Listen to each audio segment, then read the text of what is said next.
Merci beaucoup. Merci à tous les organisateurs d'avoir eu la gentillesse de m'inviter. Mon intervention sera en 3 points. Le premier point, ça sera d'abord une brève présentation un peu générale de l'initiative citoyenne européenne pour qu'on comprenne comment ça fonctionne. Après, un petit tableau des différentes initiatives qu'il y a eu en matière de protection des animaux. Donc, je suis allé au-delà de la question du bien-être, parce que ce n'est pas nécessairement très simple, on l'a déjà dit ce matin, de faire la distinction entre bien-être et protection des animaux de manière plus générale. Et pour finir, je finirai avec une partie un peu plus analytique et moins descriptive.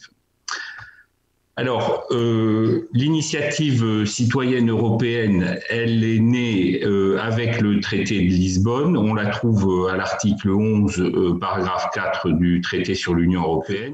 On est évidemment très loin d'un référendum d'initiative citoyenne. On est dans une version extrêmement, et c'est un euphémisme à mon avis, édulcorée de la démocratie participative. Sachant que derrière la démocratie participative, j'y reviendrai, on met beaucoup de choses. Il y a un règlement d'application qui a été adopté d'abord en 2011 et qui a été remplacé par un nouveau règlement en 2019 pour essayer de faciliter ces initiatives citoyennes européennes, parce qu'on va le voir, le résultat, c'est le moins qu'on puisse dire, n'est pas extraordinaire. Alors, ensuite, quelles sont les différentes étapes de l'initiative citoyenne européenne? La première étape, c'est la constitution d'un groupe d'organisateurs qui est constitué d'au moins 7 personnes résidant dans 7 États membres distincts.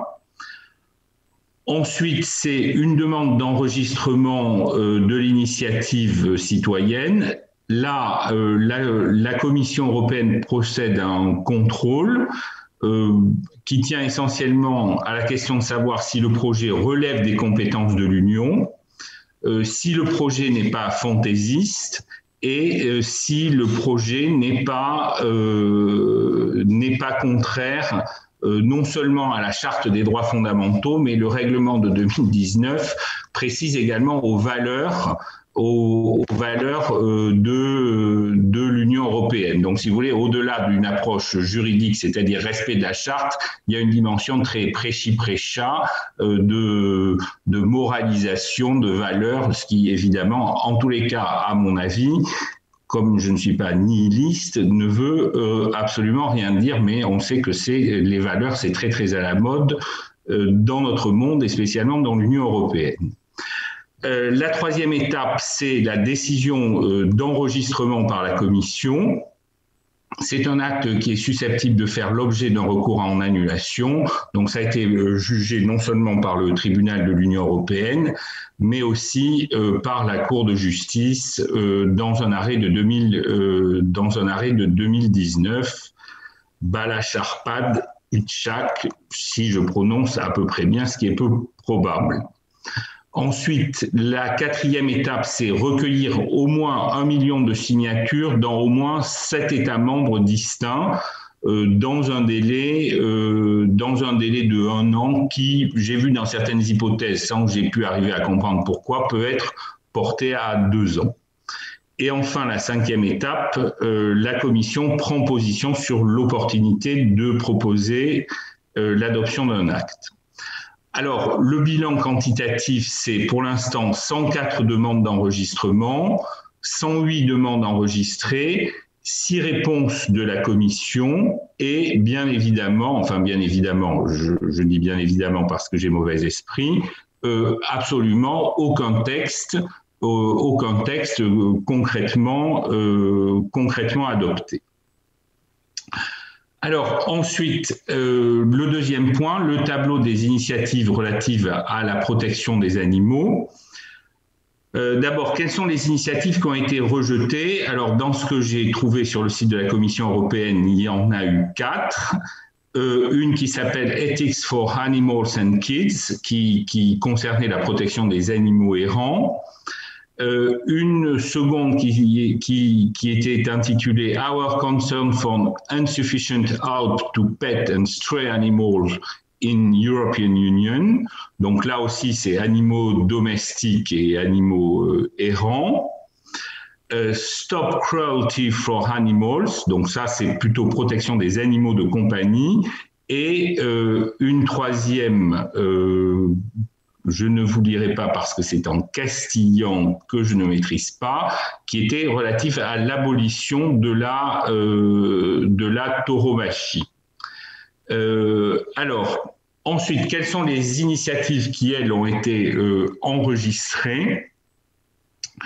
Une qui s'appelle Sauvons les abeilles, donc elle qui est plutôt sur la protection de la diversité, mais qui a été retirée en 2020. Une qui s'appelle Stop à la pêche aux ailerons, donc là qui concerne, j'ai trouvé ça intéressant, la question des ailerons de requins, qui a été déposée en 2020 et qui est en cours. Pour l'instant, en tous les cas, hier, il y avait 291 505 soutiens. Une autre, Sauvons les abeilles et les agriculteurs, donc qui vous voyez qui est en double, si je puis dire, avec la précédente, et je suppose que la précédente, c'est pour cette raison qu'elle a été retirée. Et enfin, on en a déjà parlé, une autre pour proposer une directive européenne pour la protection des vaches laitières et qui a été retirée. Enfin, pour finir ce petit tableau rapidement, quelles sont les initiatives qui ont fait l'objet d'une réponse de la Commission? Donc, il y en a une dont M. Freund a déjà parlé, qui est End the Cage Age, qui est en cours et qui a déjà bénéficié d'1 397 113 soutiens. Et enfin, une qui a connu un grand succès, disons, un relatif succès médiatique, qui est Stop Vivisection. Quelques éléments de commentaires pour finir sur ces initiatives citoyennes européennes. Alors, d'abord, il y a un premier point qui est tout à fait classique du point de vue du droit de l'Union européenne, qui est un droit fédéral, donc c'est la question des compétences. Comme vous pouvez le constater, ces initiatives citoyennes européennes couvrent toutes les sortes d'animaux, aussi bien les animaux d'élevage, les animaux de compagnie, les animaux d'expérimentation, les animaux sauvages, les animaux liminaires, les animaux de spectacle. Je pense aux taureaux pour la tauromachie. Alors, bien évidemment, je pense que ce qui a justifié que certaines initiatives ne soient pas enregistrées par la Commission européenne, c'est bien évidemment qu'elles ne respectent pas les frontières des compétences de l'Union. Donc c'est tout ce qui concerne évidemment les initiatives relatives aux animaux de compagnie, aux animaux liminaires et aux animaux de spectacle. Pourrait se poser d'ailleurs la question, j'y pense, en raison de l'exposé de M. Freund précédent, on pourrait aussi imaginer que se pose la question de savoir si une initiative citoyenne européenne respecte la liberté de religion telle qu'elle est garantie par la Charte des droits fondamentaux de l'Union européenne. Là, à mon avis, la question serait beaucoup plus délicate parce que autant pour les animaux de compagnie, les animaux liminaires, je pense que c'est relativement évident qu'ils n'entrent pas dans le champ des compétences de l'Union européenne, même si à certains égards on pourra en discuter. Mais si on avait une initiative citoyenne européenne qui aurait comme ça un impact sur la liberté de religion, ça serait intéressant de voir quelle serait la position que prendrait la Cour, sachant que si elle refuse, comme d'ailleurs si elle accepte, cette décision peut faire l'objet d'un contentieux devant le tribunal de l'Union et ensuite devant la Cour de justice. En revanche, bien évidemment, celles qui ont été acceptées, elles relèvent des compétences de l'Union, aussi bien sur le terrain de l'agriculture, de l'environnement, ou je pense pour Stop Vivisection, de la compétence en matière de marché intérieur, puisque c'est sur le fondement de cette base juridique qu'ont été adoptées les différentes directives en matière d'expérimentation animale, la dernière en vigueur étant, si je me souviens bien, de 2010. Alors pour finir, je pense que le principal point, en tous les cas moi celui qui m'intéresse, c'est la question de ces initiatives citoyennes européennes et de la démocratie dans l'Union. Alors, ce qu'on peut constater, c'est qu'il y a évidemment un grand dynamisme des associations de protection des animaux, puisque grosso modo 10% des initiatives citoyennes européennes sont en rapport avec la question de la protection animale. Donc, ça, c'est un aspect tout à fait qu'on peut voir de manière tout à fait positive, c'est-à-dire effectivement le dynamisme de ces associations. Mais si on essaye de voir le problème de manière aussi différente, c'est-à-dire, enfin, avec un autre point de vue, c'est-à-dire pas celui de la protection des animaux, mais celui du fonctionnement de la démocratie, ça veut dire que ces initiatives, ce mécanisme même de l'initiative citoyenne européenne, en fait, il favorise une démocratie européenne qui est fondée sur l'agrégation de stakeholders, comme on dit dans le bon français contemporain décadent, ou en tous les cas de lobby, et non pas d'abord une espèce de débat public global. Donc vous voyez, ça me paraît tout à fait ambigu. Ça c'est le premier aspect. Ensuite,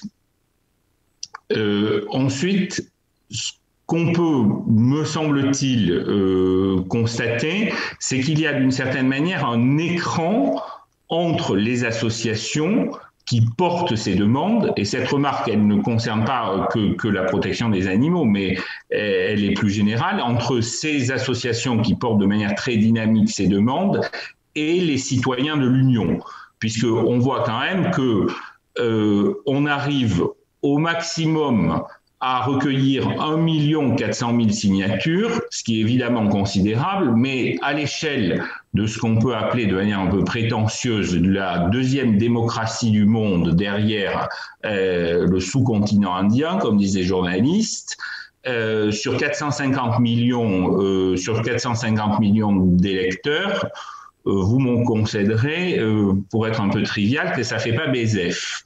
Donc ça veut dire qu'il y a quand même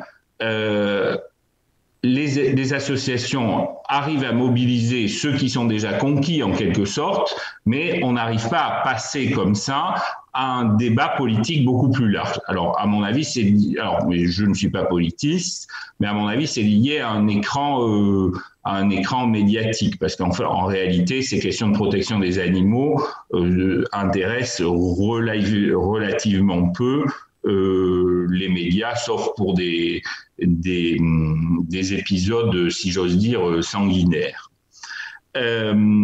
Ensuite, le deuxième écran, c'est la Commission européenne, puisqu'on voit bien que même pour les initiatives qui ont, comme le dit la site de la Commission, réussi, c'est déjà rien que ça, la terminologie est assez dolosive à mon avis. La Commission fait une réponse, mais qui consiste grosso modo à enterrer le dossier.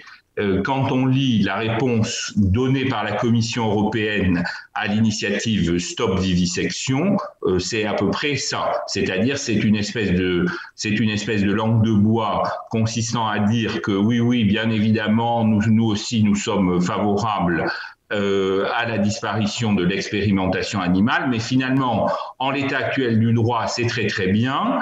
Il y a 4 propositions qui sont faites, mais enfin, ça correspond à pas grand-chose.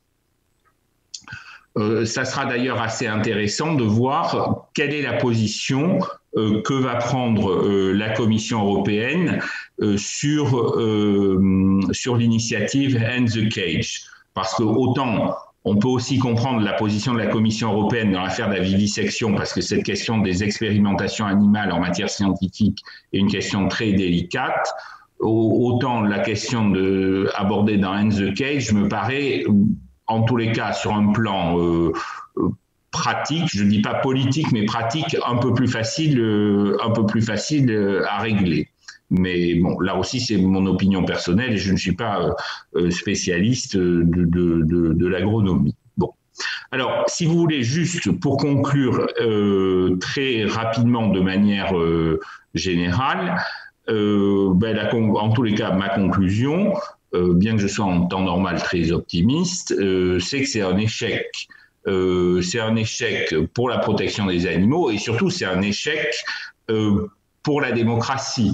Et pourquoi c'est un échec pour la démocratie? Parce que le concept de démocratie participative est en réalité que l'on brandit dans tous les sens, dans tous les partis politiques.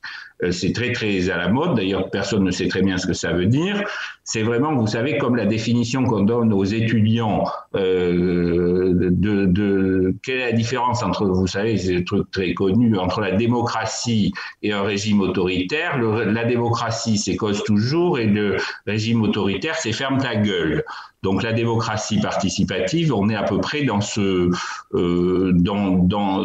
terrain-là. Mais si vous voulez, c'est vraiment beaucoup plus, je ne sais pas comment dire, beaucoup plus insidieux que la démocratie, la bonne vieille démocratie représentative classique, puisque en réalité, c'est uniquement fondé sur l'idée qu'on donne l'illusion aux citoyens qui peuvent s'exprimer, mais que rien n'est décidé. En réalité, c'est en ce sens-là que c'est véritablement dolosif, puisque la démocratie, enfin au sens relativement traditionnel, c'est la délibération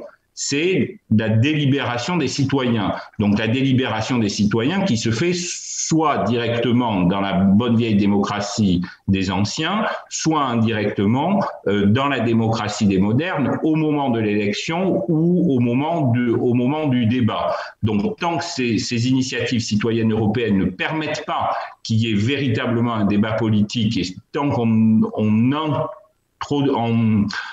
n'inclura pas véritablement le Parlement européen dans ce processus, je ne vois pas à quoi ça peut aboutir. Bon, ça ne veut pas dire que ça ne peut pas marcher de temps en temps, mais enfin, c'est vraiment une goutte d'eau dans la décadence de la démocratie. Voilà, merci beaucoup.